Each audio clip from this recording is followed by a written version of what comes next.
Tamil Nadu CM Vijay నటి త్రిషను మరోసారి target చేస్తుంది ప్రతిపక్ష డీఎంకే.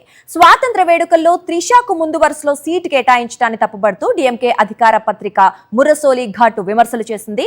ప్రభుత్వ అధికారిక కార్యక్రమంలో ఒక నటిని ముందు వరుసలో కూర్చోబెట్టి పరస్పరం సెల్యూట్ చేసుకోవటం సముచితం కాదని విమర్శించింది. విజయ్ తీరును సిగ్గుచేటుగా తన సంపాదకీయంలో అభివర్ణించింది. చెన్నైలోని ఫోర్ట్ సెయింట్ జార్జిలో జరిగిన స్వాతంత్ర వేడుకల్లో సీఎం విజయ్ జాతీయ జెండాను ఎగురవేశారు. ఈ కార్యక్రమానికి హాజరైన త్రిష విజయ్ తల్లిదండ్రులతో కలిసి విజిటర్స్ గ్యాలరీలో ముందు వరుసలో కూర్చున్నారు. పోలీసు వందనం స్వీకరిస్తోన్న సమయంలో త్రిష విజయ్ కు సెల్యూట్ చేయటం, విజయ్ కూడా ఆమెకు పలుమార్లు సెల్యూట్ చేయటం రాజకీయంగా దుమారం రేపింది.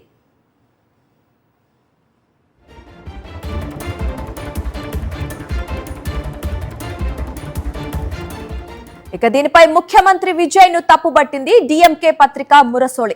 ప్రభుత్వ అధికారిక కార్యక్రమంలో ఒక నటిని ముందు వరుసలో కూర్చోబెట్టి పరస్పరం సెల్యూట్ చేసుకోవటం గౌరవప్రదం కాదని రాసుకొచ్చింది. విజయ్ త్రిష స్నేహంపై గత కొంతకాలంగా రాజకీయ సినీ వర్గాల్లో చర్చ జరుగుతోంది. త్రిషను ఉద్దేశించి డీఎంకే నేత ఉదయనిధి చేసిన అనుచిత వ్యాఖ్యలు అరెస్టుల వరకు వెళ్లాయి.